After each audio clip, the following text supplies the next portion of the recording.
Welcome to the Kellum Law Firm YouTube channel. If you find this video helpful, please hit the like button, subscribe to our channel, and visit kellumlawfirm.com for more legal insights. We're based in North Carolina, and today, we're breaking down an important distinction: wrongful death versus criminal homicide. What's the difference?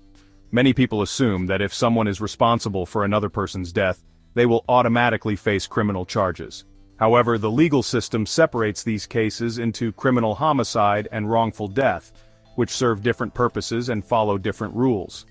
Let's take a closer look at how they differ and what that means for families seeking justice. Criminal homicide. When the government brings charges. Criminal homicide occurs when someone unlawfully causes another person's death.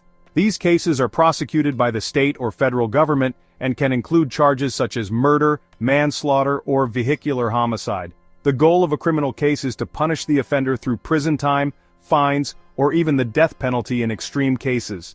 However, criminal cases have a high burden of proof. The prosecution must prove the defendant's guilt beyond a reasonable doubt. If there's even a small amount of doubt, the jury may acquit the defendant. One important thing to understand is that a criminal case does not compensate the victim's family. Even if someone is convicted of homicide, the family does not automatically receive financial damages for medical bills, lost income, or emotional suffering. That's where wrongful death lawsuits come in. Wrongful death, a civil case for compensation. A wrongful death lawsuit is a civil claim, meaning it is filed by the victim's family or estate, not the government.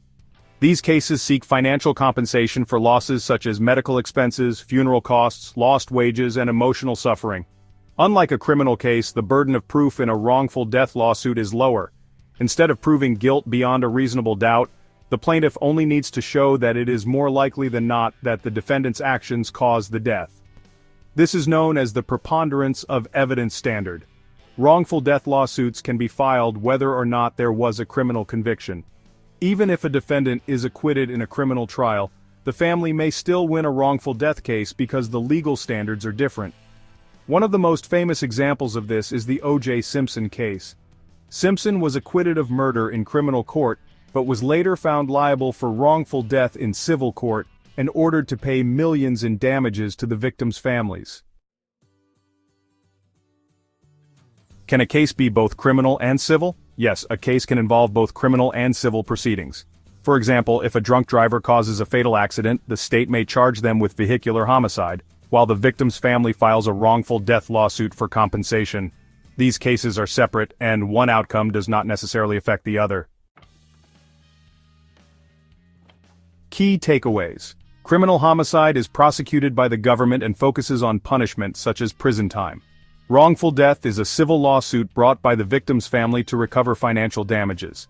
The burden of proof is much higher in criminal cases than in civil cases.